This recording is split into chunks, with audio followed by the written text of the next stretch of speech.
गुरुर्ब्रह्मा गुरुर्विष्णु गुरुर्देव महेश्वर गुरुर् साक्षात् परम ब्रह्म तस्मै श्री गुरुवे नमः। ओम गजानन भूतगण सेवितं कापिचारु भाषणं उमासुतं शोक विनाशकारं नमामि विघ्नेश्वर पाद पंकजम्।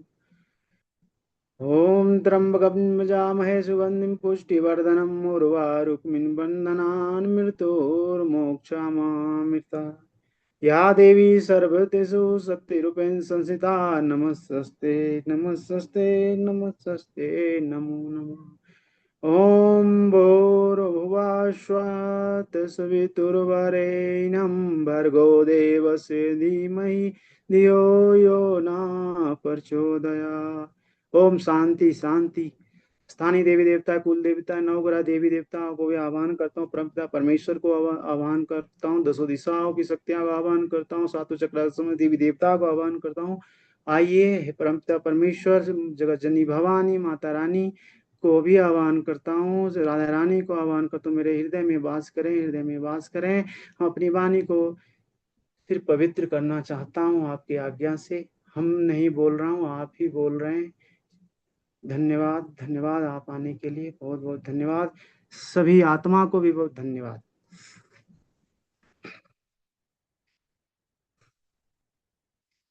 ओम अस्मद् गुरुभ्यो नमः। अस्मद् परम गुरुभ्यो नमः। अस्मद् सर्व गुरुभ्यो नमः। श्री राधा कृष्ण भ्याय नमः। श्रीमते रामानुजाय नमः। लंबोदरम परम सुंदरेकदंतं पीताम्बरं त्रिनयनं परमं पवित्रम् उदयदिवाकर निभोजलकान्तिकान्तं विघ्नेश्वर सकल विघ्नहरं नमामि। शरीरं स्वरूपं ततो कलत्रं यशश्चारुचित्रं धनं मेरुतुल्यम् मनश्चैनलग्नं श्रीगुरुरङ्घ्रिपद्मे तथा किं नारायणं नमस्कृतं नरं चैव नरोत्तमं देवीं सरस्वती व्यासं ततो जयमुद्रे। जयतु देवो देवकी नन्दनं जयतु कृष्णो वृषभावंशप्रदीपः जयतु मेघा श्यामलं कोमाङ्गलं जयतु पृथ्वीभारनाशो मुकुन्दा।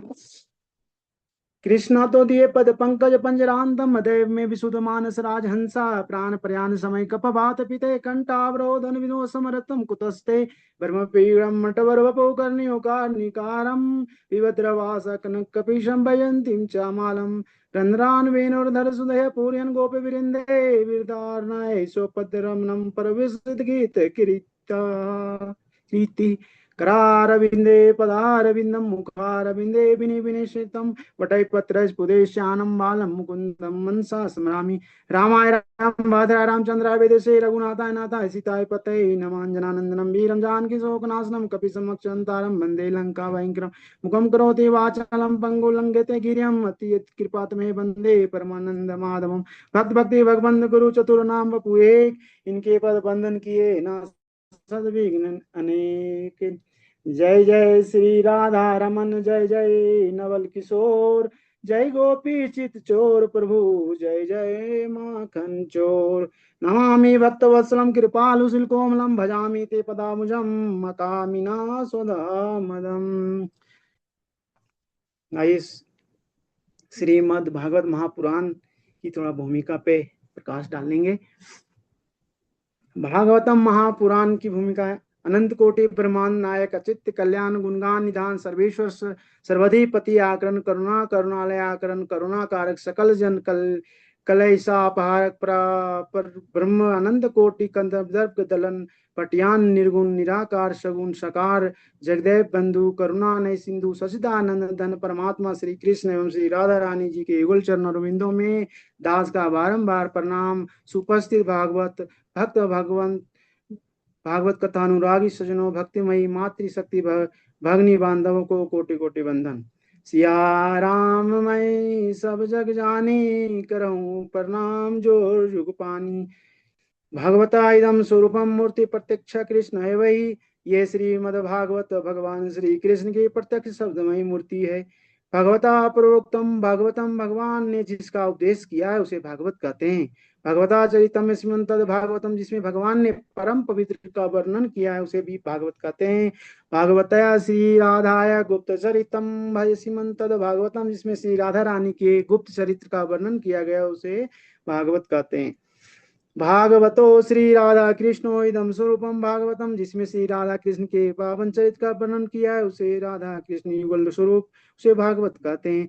भक्ति ज्ञान विरांगनम त्वम श्रीमद भागवतम, जिसमें भक्ति ज्ञान वैराग तत्व का वर्णन किया उसे भागवत कहते हैं। इसमें चार अक्षर है भागवत। भासे भासते सर्व वेदेषु ग से गेते नारदा भी वह से वदंती त्रिशुलोके तासे तरंती वह सागरा, जिसमें समझ देवता प्रकाशित होते हैं, जिसका गान नारा आदि ऋषि तीनों लोकों में करते हैं, और जो भव सागर से तरने वाले हैं तारने वाले उसे ही भागवत कहते हैं। भाकृति वाच को शब्दागारा ज्ञान वाच का वकार वैराग दशे तकार संशेष तार का। भागवत में भा अक्षर कृति प्रदान करने वाला है, गा अक्षर ज्ञान देने वाला है, वह अक्षर वैराग देने वाला है, और ता संसार को तारने वाला है।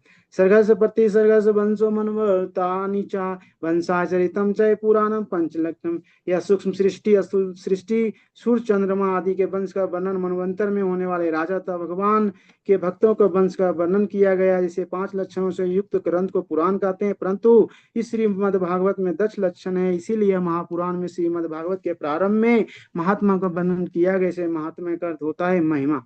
महात्मा ज्ञान पूर्वक सदा भवती, महिमा का ज्ञान के पश्चात ही श्रद्धा उत्पन्न होती है। परम पूज्य गोस्वामी श्री तुलसीदास जी कहते हैं, जाने बिनु होत ना प्रतीति, बिनु प्रतीत होत नहीं प्रीति। जब तक आपके अंदर ज्ञान नहीं होगा तब तक आपके अंदर प्रेम नहीं जागेगा। ये हमारे श्री तुलसीदास जी बोल गए हैं, हम उन्हीं का अवलोकन करते हैं और आगे बढ़ते हैं। जब तक ज्ञान नहीं होता, जब तक प्रेम उत्पन्न नहीं होता। महात्म्य में 6 अध्याय है जो पद्म पुराण से लिया गया, जिसमें प्रारंभ के 3 अध्याय में भक्ति ज्ञान वैराग, भक्ति और ज्ञान और वैराग है। 2 अध्याय में पति दुनकारी का उद्धार, और अंतिम में 1 अध्याय में भागवत सुनने की विधि बताई गई है। मित्रों, आइए इसके पहले, भागवत से पहले प्रवेश करने से पहले थोड़ा भगवान का गान कर लिया जाए। हरि शरणम हरि शरणम हरि शरणम हरि शरणम हरि शरणम हरि शरणम। क्या हो, भागवत कथा का महात्म्य भाग 1 में प्रवेश करने जा रहे हैं। सचिदानंद रूपाय विश्वोत्पत्ति आदि हेतवे तपत्रा विनाशाय श्री कृष्ण वयम नुमा। सत स्वरूप चित्त स्वरूप आनंद स्वरूप, जो विश्व की उत्पत्ति पालन और संहार एकमात्र हेतु, आध्यात्मिक और मानसिक ताप, अधिदैविक देवताओं द्वारा प्रदान किए जाने वाले ताप, अधिभौतिक प्राणी द्वारा प्रदान किए जाने वाले ताप, इन त्रिविधि तपों को जो नाश करने वाले हैं, इसे श्री कृष्ण जी को कोटि कोटि बारंबार नमस्कार करता हूँ। यम यम परवंच मनुपेतमपेत कृत्य दिव्यानो विराकातुरजुभा पुत्रे तु तन्मता तरवो विनेदु अस्तम सर्वभूतम हृदय मुनिमानस्तोस्मि। जिस समय श्री सुखदेव जी का उपनयन आदि संस्कार भी नहीं हुआ था, उसे, हाँ, इससे पहले थोड़ा सा सुखदेव जी के बारे में, उनके जन्म की कथा थोड़ा सा व्याख्या करना चाहता हूँ। उसके बाद फिर जन्म होने के बाद उनकी फिर गुणगान करते हैं। एक समय की बात है,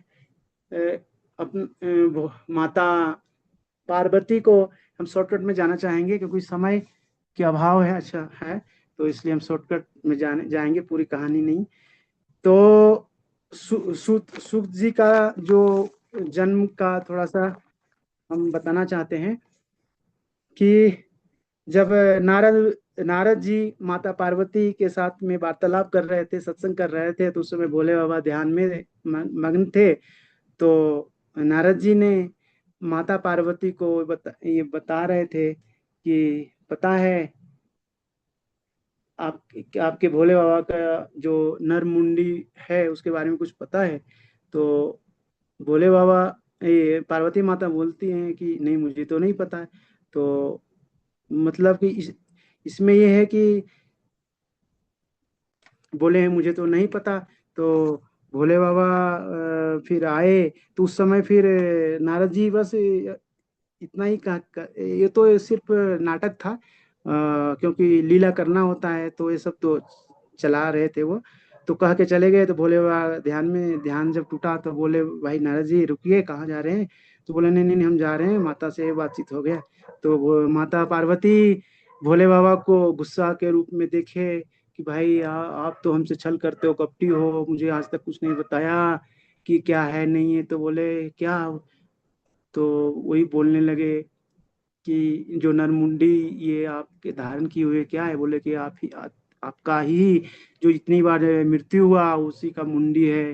बोले देखो हम आपसे इतना प्रेम करते हैं, आप बोलते हो कपटी हो। बोले तो बोले बाबा कि हम इतना ही स्नेह और हमेशा प्यार का आपसे करते हैं, फिर भी आप ऐसे क्यों बोलती हो?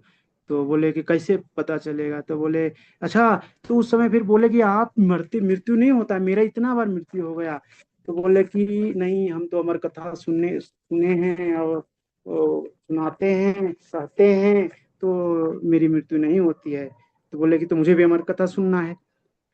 खैर, तो भी बोले ठीक है अमर कथा सुनाया जाए। तो फिर उनको अमर कथा सुनाने की शर्त भी होती है कि भाई आप सुनने से पहले शर्त है कि आप जगह रहना है, सुनते रहना, हाँ हाँ करना। तो ठीक है। तो बोलते ठीक है सुनेंगे। तो चले गए कैलाश के ऊपर चोटी पे, वो आराम से शांति में बैठे वहां पे, अपने त्रिशूल और वो शंखानाद हुआ। सारे देवी जो जीव जंतु इधर उधर चले गए। उसमें से एक तोता का वो तोता था, वो वो तो भाग गया, सब जितने भी जीव जंतु था। जब संग खाना हुआ तो उसकी, लेकिन वो अंडा क्या हुआ कि उसी हड़बड़ में मतलब वो भी गिर गया वहीं पे, वही रह गया और वो निस्खलित हो गया था अंडा वो, है ना। तो निष्क्रिय होने के बाद अंडा क्या हुआ? तो बोला तो चलो भी, सारे तो चले गए, शांत हो गया, चलो भाई देवी अब हम कथा आरंभ करें। बोले ठीक है प्रभु करिए। तो शुरू कर रहे थे कथा, तो स्टार्ट हुआ। माता सुनते रहे। फिर जमाई आ गई, क्योंकि माया एक ऐसा है इस संसार का कि माया वो आके आपको अच्छे काम करने के लिए नहीं देता है। हमेशा ये याद रखिएगा। जब जैसे हम लोग ही भागवत कथा या कुछ पढ़ते हैं सुनते हैं तुरंत नींद आ जाता है, तो उसी तरह माता पार्वती के साथ भी हुआ। अमृत कथा सुनते समय नींद आ गया। जब उसके बाद वो क्या हुआ, जो देखिए एक अच्छी पावरफुल की बात करते हैं, परमात्मा का लीला है कि भगवान में इतनी पावर है, इतनी पावर है, ये है उन्हीं की कारण हम इस संसार को अभी चला, वही चला रहे हैं, तो हम लोग अभी हैं। और हम जो बोल रहे हैं उन्हीं के कारण ही बोल रहे हैं। वो नहीं होते तो नहीं, हम बोल भी नहीं पाते। तो उस अंडा जो कि बेकार हो गया था, निष्फलित हो गया था, अमर कथा की पावर इतनी थी हुई, इतने होने से वो भाई अमर कथा ही है तो अमर ही हो गया। वो मरा हुआ मतलब अंडा, बेकार का अंडा, उसमें जीव आना आ गया। और उस तोता तोता तो पता ही है मनुष्य का जो बातें है वो थोड़ा ग्रहण जल्दी कर लेता है। तो वो हाँ हाँ करने लगा। वो जो उसमें बच्चे आके बड़े हो गए, वो पक्षी जो हाँ हाँ करने लगा, माता सो रही है। उसके बाद भोले बाबा फिर बोले यार, तो कथा तो अभी क्या है, वो हाँ हाँ होने लगा, वो सारा अमर कथा सुन लिया वो तोता, माता तो सोई के सोई रह गई। उसके बाद जब नींद टूटा, बोला हाँ स्वामी बोलिए। तो बोले बाबा बोलो कथा तो खत्म हो गया भाई, आप क्या कर रहे थे? सो रहे थे। अरे तो कौन सुन रहा था? बोले कि तो उसी समय पक्षी वो हमारे वो तोता का बच्चा छोटा था सुख जी, वो सुख जी के बाद में हुए नाम उनका। तो वहीं से कहानी शुरू है हमारा भागवत का, इसलिए हम थोड़ा सा उनका थोड़ा सा गुणगान करना पड़ेगा। तो फिर भागे भागे चले गए। वो बोले भैया, भोले बाबा त्रिशूल लेके भागे, दौड़े उसको मारने के लिए। तोता भागने में, पक्षी भागते गया। तो बोला अब कहाँ जाऊं? तो एक तो कहा जाता है कि यदि हम भगवान, ये राक्षस या दैत कोई इंसान से या जानवर से हम डरते हैं तो परमात्मा के शरण में जाते हैं। लेकिन ये तो परमात्मा ही है, भगवान ही हमको मारने आ रहे हैं, तो कहाँ जाऊं? तो हमारे भागवत पुराण में एक जिक्र किया हुआ है कि भाई आप ब्राह्मण एक के यहाँ जाइएगा, तो वो कुछ नियम बताएंगे, तो उसके अनुसार आप उसका पालन कीजिएगा। बोले ठीक है, चले गए वेद व्यास जी के यहाँ। वो पृथ्वी लोक में आए वो पक्षी। उसके बाद उसकी उनकी पत्नी जो वेदव्यास जी का पत्नी है जमाई ले रही थी, उसी समय वो मुंह मुंह से चले गए और गर्भ धारण कर लिए वो पक्षी। वेद व्यास वो सूत जी के नाम से बाद में हुए सुखदेव जी। तो भोले बाबा आए। देखिए मजेदार बात है यहाँ पे कि भोले बाबा आए, बोले भैया वेद व्यास जी कहाँ है, क्या हो रहा है? बोले हाँ प्रभु आइए आइए, आप तो बहुत विकराल रूप में डर गए। होता है भोले बाबा जब तांडव रहते हैं तो उस समय कौन क्या है ना, वो किसी को नहीं बकसते हैं। खैर जो भी हो, तो बोले अब क्या करूं प्रभु? बोले चलिए आप आए हो, भाग की बात है। लोग तो ढूंढने जाता है परमात्मा को, परमात्मा हमारे यहाँ आए हैं, तो चलिए जैसे भी आए हैं कोई बात नहीं। तो भक्त यहाँ पे एक और चीज हम बताना चाह रहे हैं कि भगवान परमात्मा जो है, जो भक्त परमात्मा के निकट नहीं जाते हैं, भक्त के निकट परमात्मा आते हैं। जैसे सभी जगह यही हुआ है। हमारा देखा जाए तो इसलिए भगवान वहां पहुंचे तो बहुत अहोभाग हुआ। बोले भैया कि मेरा एक अमर कथा है, चोरी हो गया है, तो ऐसा ऐसा ही कहानी है, तो बता दिए कि ये हुआ। तो वेद व्यास जी अंतर ध्यान हुए, ध्यान की अरे ये तो सुख जी ये हमारे पत्नी के घर में आके बैठे हैं, डर से वो वहां पड़े हैं। तो ध्यान किए, बोला अच्छा अच्छा ये बात है कहानी। तो भोले बाबा को इन्होंने बोला, बोले कि चलिए आइए तो बैठिए। तो भोले बाबा बोले भैया ये जब तक आएगा नहीं तब तक हम जाएंगे नहीं, इसको तो मारेंगे ही। बोले तो ठीक है, हम उनका तो भाई भोले बाबा का तो पता ही है, जहां भी बैठते हैं धुनी कर दिए और बैठ के ध्यान में पड़े गए। 1 साल हो गया। 1 साल होने के बाद फिर भी वो सुख जी नहीं बाहर आए। तो बोले भाई अब क्या होगा, क्योंकि फिर वेद व्यास जी बोले कि हे भोलेनाथ, मेरा तो बहुत मन ही मन सोच रहे थे बोले कि भाई हम तो बहुत किस्मत वाले हैं, 1 साल तक मेरे भगवान मेरे सामने रहेंगे, बस और क्या चाहिए? यही तो भक्ति है, ये भक्ति दिखाया गया है एक्चुअली। तो भगवान बताइए आपके घर में है तो कितनी खुशी की बात है। और क्या चाहिए? और क्या चाहिए? कुछ नहीं चाहिए, ना पैसे ना बच्चे दुनियादारी संसार कुछ नहीं चाहिए। परमात्मा है तो और कुछ नहीं चाहिए। हृदय में परम वास कर रहे हैं, वही है भोले बाबा, ध्यान में मग्न है। भाई चल रहा है कहानी। उसके बाद फिर क्या हुआ, 1 साल के बाद भोले बाबा ध्यान टूटा। बोला भाई नहीं आया? बोला नहीं। तो बोले माफी चाहता हूँ भोलेनाथ, ये सब तो सब होने का तय था, तो आप चले जाइए प्लीज कृपया कर। तो भोले बाबा तो सरल हैं। देखिए आप भोले बाबा को खुश कैसे भी कर सकते हैं। ये बाकी देवी देवता को तो हम बहुत जल वो मतलब कि करते हैं हवन उवन दुनियादारी जो भी, भोले बाबा एक लोटा जल चढ़ाइए, हर हर महादेव बोलिए, प्रसन्न हो जाते हैं। एक और यहाँ पे हम बोलना चाहेंगे भोले बाबा के संदर्भ में, क्योंकि जब हम भोलेनाथ और माता पार्वती की बातें नहीं करते हैं तब तो आपका कथा संपन्न मतलब पूरा नहीं होता है। तो इसलिए भोले बाबा का जिक्र यहाँ भी करना पड़ेगा हमको। तो एक समय की बात है, एक कपटी कहिए या चोर था। तो भोलेनाथ का वो आया था रात में चोरी करने के, हमेशा जाता था। उस दिन नहीं कुछ मिला तो बोल के गया था, हे भोलेनाथ बाबा, भोलेनाथ यदि नहीं कुछ मिला तो सोच लीजिए हम क्या करेंगे। तो बोला ठीक है भैया। तो चले, नहीं मिलना, कुछ नहीं चोरी पाया। रात में आ रहा, रात में क्या किया, भोले बाबा का शिवलिंग पे वो चढ़ के, वो उसका बड़ा सा घंटा होता है ना, वही तोड़ वो लेके जा चला गया। खुदा न खास्ते वो एक अनहोनी प्रकृति का हुआ, तो उसमें बारिश या जो भी हो आंधी तूफान है उसकी मृत्यु हो गई। तो वहां पे देखिए वो आए सारे लोग वो आ गए, भोले बाबा का भी गण आ गए लेने के लिए उसको। और कौन आ गए थे ये लोग, क्या बोलते हैं इसका, बाकी जो क्या बोलते हैं उसको, जो जब मृत्यु आत्मा निकलता है तो वो आते हैं, शायद तो मुझे याद नहीं है, वो भी आए थे। आए हुए थे। बोला भाई, वो बोले हम ले जाएंगे, वो बोले हम लोग नहीं। तो वहां पे प्रकटीकरण हुआ, आकाशवाणी हुआ कि नहीं ये मेरा भक्त है, आप नहीं ले जा सकते हो, ये भोले बाबा का ही भक्त उसमें जाएगा।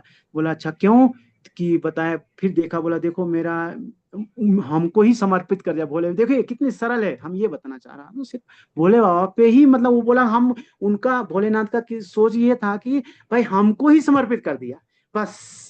भक्तजन हम यही कहना चाह रहे हैं कि वो सोच उसका भले मानसिक कुछ था, लेकिन परमात्मा ने, भोलेनाथ ने उनको समर्पण का भाव देखा और भोलेनाथ के उसमें चला गया। देखिए इतनी पावर होती है परमात्मा में।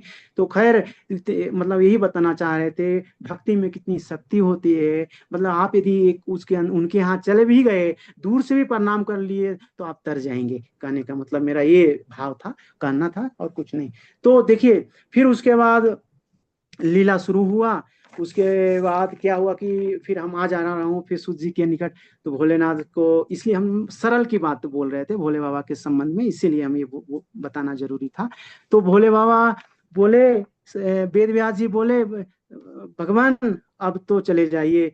तो बोले ठीक है, वो तो मान ही जाते हैं। देखिए और यहाँ पे एक और थोड़ा सा व्याख्या करना चाहता हूँ। भोलेनाथ, भोलेनाथ का सबसे पहले सर्प है, चांद है भी है, गंगा भी है ना, और मुंडमाला जो भी है, और उनका जो सवारी है सबका, इनका गणेश जी का, उनका खुद का, माता पार्वती का, सब एक दूसरे का विरोधी है, लेकिन कितनी पीस है। तो ये हम संसार को, हाँ मतलब हमको ये बताना चाह रहे हैं, उसमें प्रतीत ये होता है कि भोल गंगा जो है क्या है, चंचलता का प्रतीक है। बिना आती है तो लेके कितने के लिए घर उजाड़ के चली जाती है, लेकिन चंचल, वो बोले नहीं कहीं नहीं यार, तू माते तू यही रहो, मेरे मुंडी पे है, और वो चंचलता है फिर भी उसको, उनको अस्थिर करके रखे हैं भोलेनाथ। चांद है एक तरफ विष है, नग है मतलब विषधारी है, और एक चांद है, एक शीतलता का प्रतीक है, विष का प्रतीक है, सबको बैलेंस कर रखे हैं वो। तो वो बता रहे हैं कि इतना पीस, इतना शांति जिस इंसान में है, और क्या है, वही तो परमात्मा है, वही तो परमात्मा रूपी ये इंसान मिला है। वो बता रहे हैं बोले कि देखो हम सबको बैलेंस करके रखना है, तो वही इंसान को बनना है। और पशु और इंसान में इतना ही अंतर है। पशु एक हार्मोन्स केमिकल रिएक्शन का वर्क करता है, लेकिन मनुष्य जो इंसान है चेतना से काम करता है। चेतना आपकी हृदय, मन, पवित्रता, प्रेम, है ना, इस पे निर्भर करता है। तो उससे का यही अंतर है। तो कहने का मेरा ये व्याख्या करना था सिर्फ। तो भोलेनाथ फिर मान गए। अच्छा एक चीज और है, सबसे पहले इस संसार में सबसे पहला डॉक्टर भोले बाबा ही थे। बोलिए कैसे? तो पता ही है आप लोग को, गणेश जी, जब माता पार्वती और गणेश जी और भोले बाबा में हो गया था कांड, तो फिर उन्होंने कत्ल कर दिया थे त्रिशूल से। उसके बाद वो माता रुद्र रूप में आ गई, विकराल रूप में आ गई थी। तो भाई मानना पड़ा भोलेनाथ को, क्योंकि सरल हैं, तो चलो भैया ठीक है। तो आके वो हाथी का वो जो मुंडी है वो लाके, वही उन्होंने ही प्रथम सर्जरी किए थे। तो इसलिए प्रथम डॉक्टर सर्जरी का की बात कर रहा हूँ तो भोलेनाथ शंकर भगवान है। तो उसके बाद ही हमारा जो भी इस संसार में सारे कुछ पद्धति शुरू हुई है। खैर चलिए हम यहाँ भोलेनाथ की वाणी को विराम करेंगे। फिर हम आ रहे हैं। फिर सुखदेव जी, फिर वेद व्यास जी बोले, तो फिर भोलेनाथ तो चले गए। फिर अपने बोले ठीक है भैया चल, चले गए। फिर सुखदेव जी बोलते हैं वेद व्यास जी भैया आ जाइए महाराज। बोले नहीं नहीं नहीं नहीं, अभी नहीं आएंगे हम। तो बहुत मनाए, नहीं आए। फिर विष्णु भगवान आए, पर हम बोले हरि आए।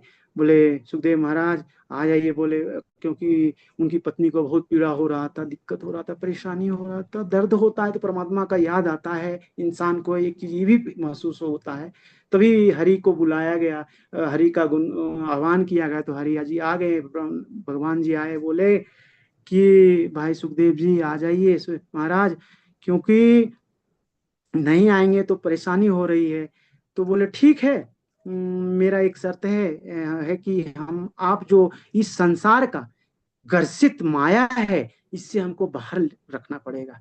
बोले मानना पड़ा, क्योंकि कहीं दर्द हो रहा है, कहीं इनकी शर्तें, तो मानना पड़ेगा। बोला ठीक है मंजूर है। तो इसीलिए सुखदेव जी का जन्म हो गया। सुखदेव जी जो जब जन्म हुआ, तो देखिए मजेदार की बातें हैं सब। हम लोग भी जब गर्भ में रहते हैं, चलिए यहीं पे एक माध्यम आया कि हम लोग सारे जब गर्भ में रहते हैं, प्रभु हे परमात्मा, हम आपका गुणगान करेंगे, आपका नाम लेंगे, आपकी अपनी अपनी प्रारब्ध के अनुसार। हम सब की बात नहीं कहूँ, अपना जो प्रारब्ध है लोग उसका तो काटना ही पड़ता है। तो बोलते हैं ना, जब गर्भ में रहते हैं, हे प्रभु हम बारंबार आपका बंधन करेंगे, बंधन करेंगे। जैसे हम जन्म हो जाते हैं, वो लोग कहते हैं कोई नहीं है भैया, मोह माया में फंस जाते हैं। पैसे हो है तो सही, बस सब कुछ है, अपने परिवार में खुश हैं और कुछ नहीं चाहिए कोई। तो मतलब इसी में ग्रसित होकर इस जीवन यापन चलते रहता है, और वो प्रारब्ध फिर नया क्रिएट, मतलब नया बनाते रहते हैं। पुराना तो है लेकिन नया और बनाते रहते हैं।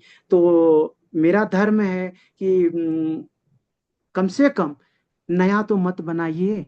अ- कम से जो है उसको तो काट लीजिए, तभी तो मोक्ष होगा, तभी तो लिबरेट होंगे। अदरवाइज नहीं तो इसी में फंसे रहेंगे। जन्म मृत्यु का चक्र है, कोई जन्म मृत्यु का चक्र में फंसे रहेंगे, कभी मोक्ष नहीं मिलना है। इसलिए बहुत मुश्किल से ये मनुष्य का शरीर मिला है। पर नहीं तो तभी आप हम आज हम एक जगह बैठ के एकत्रित होके सुन रहे हैं। आपको बीरा को पवित्र कर रहा हूँ। अदरवाइज तो जानवर क्या करेगा सोचिए जरा, वृक्ष क्या करेगा, जीव जंतु क्या करेगा, है ना। तो ये चीज समझने की है। तो ये अच्छा मौका है। ये इंसानी रूप मिला है आपको, परमात्मा का गुण गाइए। तो ठीक, तो उसके बाद चलिए हम आते हैं अपने प्रवचन पे। है टाइम है 15 मिनट, चलिए 10 मिनट में खत्म करने वाले हैं ये। तो उसके बाद फिर इन्होंने सुखदेव जी का जन्म हो गया। उसके ये एक यहाँ पे यम परवंच परवंजंत मनुपेत मपेत कीर्ते द्योप्यानो विराका तरयुहा पुत्रेतु तन्मयता तर्वभिनुदुस्तम सर्वभूतम हृदय मुनि मानतोस्मि। जिस समय श्री सुखदेव जी का उपनयन आदि संस्कार हुआ, क्योंकि वो शर्त लेके आए थे जन्म लिया, इसलिए उस समय व्यस्त वन की ओर चल पड़े। देखिए, अच्छा बताइए, जन्म लेते हुए कोई चले तो मतलब परमात्मा का सब लीला था, और उनके अंदर इतनी पावर था, अमर कथा हम सुने हुए थे, अमर ही थे, सारा गुण विद्वान था। वो एक लाइटेड था, लाइटेड थे, मतलब अंधकार में नहीं। अंधकार में तो कौन है, जो माया में बैठ गए उसी वही अंधकार में है। और जो लाइटेड हैं, जैसे गौतम बुद्ध की बात करें, वो सारे पति पत्नी बच्चे छोड़ते रात में निकल गए। क्यों? उन राजा के एक बेटा है, वो सब कुछ है, ऐसो है, आराम है। तो यहाँ एक और शिक्षा मिलती है भाई साहब, कि आपके अंदर पैसे से शांति, पैसे से लिबरेट, पैसे से मोक्ष नहीं मिलेगा। मिलेगा तो अंदर चेतना को शांत करके, प्रेम में लीन होके। यहाँ पे और एक चीज आती है, आपके माता है, आपके पिता है, जो भी एनी बडी, आप आपकी जो नीड है उससे अटैचमेंट मत हो रहिए,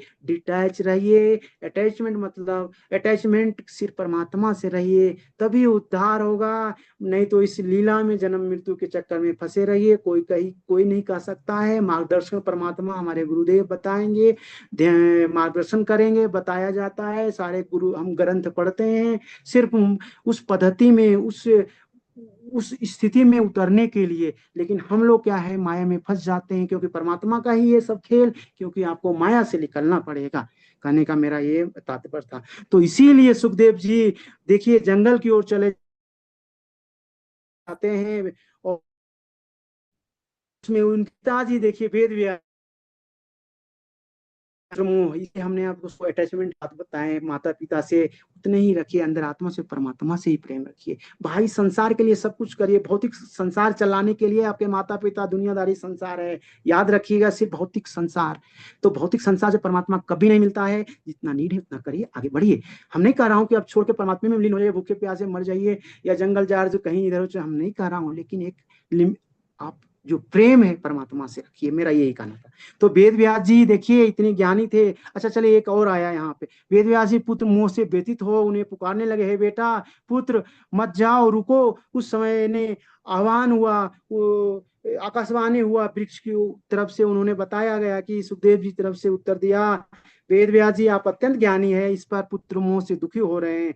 हम अज्ञानी हैं, परंतु हम देखो प्रतिवर्ष हम में ना जाने कितने फल लगते हैं, उत्पन्न होते हैं और नष्ट हो जाते हैं, परंतु हम दुखी नहीं होते हैं। इसीलिए आप दुख त्याग दीजिए, क्योंकि आत्मा रूप से श्री सुखदेव जी हम सबके हृदय में विराजमान है। ऐसे सर्वभूत हृदय श्री सुखदेव जी को मैं नमस्कार करता हूँ।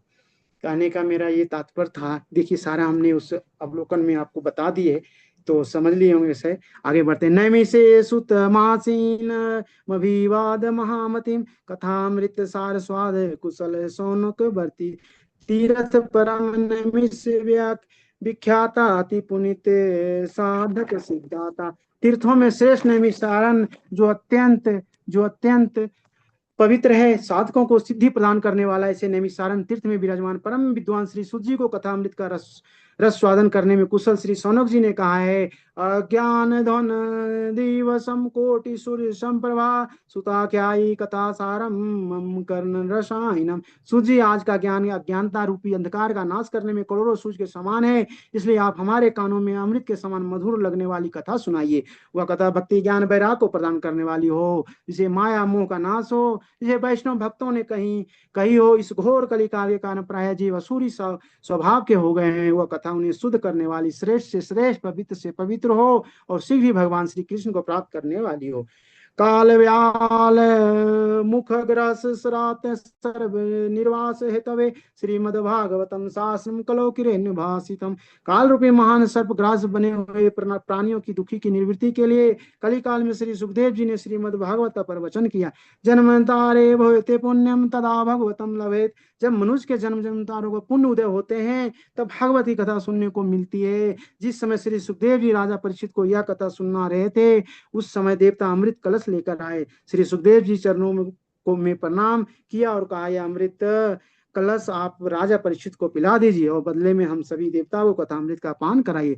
श्री सुखदेव जी कहते हैं, को सुधा को कथा लोके को कचा को मनीर महान ब्रह्म रातो विचार्योत्तम तदा देव जय श्री सुखदेव जी ने देवताओं को इसलिए व्यापारिक बुद्धि को देखते देखते हुए कहने लगे, देवता जैसे कांच मणि की बराबरी नहीं कर सकता, उसी प्रकार स्वर का अमृत कथा अमृत के बराबर नहीं हो सकता। स्वर का अमृत तो दीर्घजीवी बनता है और कथा अमृत मनुष्य को दिव्य जीवी बनाता है। स्वर के अमृत का फल पुण्य छीन मृत्युलोक निविशंति, कहते हैं ना, पुण्य छीने मृत्यु लोकम विसंति। पुण्य के क्षीण हो जाने से पुनः मृत्यु लोक आना पड़ता है। तो चलिए, यहाँ पे एक भावार्थ आ रहा है कि जब आपका सही में, हमारे गुरु जी अभी जस्ट ही बोल रहे थे कि जब आपकी पुण्य छीन हो जाएगी तो मृत्यु लोक में आपको आना ही पड़ता है। उसी तरह इसमें एक समझने का है। और कथा अमृत का फल कलश महा में, यह पापों का नाश करने वाली है। देवता यदि तुम जिज्ञासु बनकर आते हैं तो भक्त बनकर आते तो मैं तुम्हें अवश्य इस कथा अमृत का पान कराता,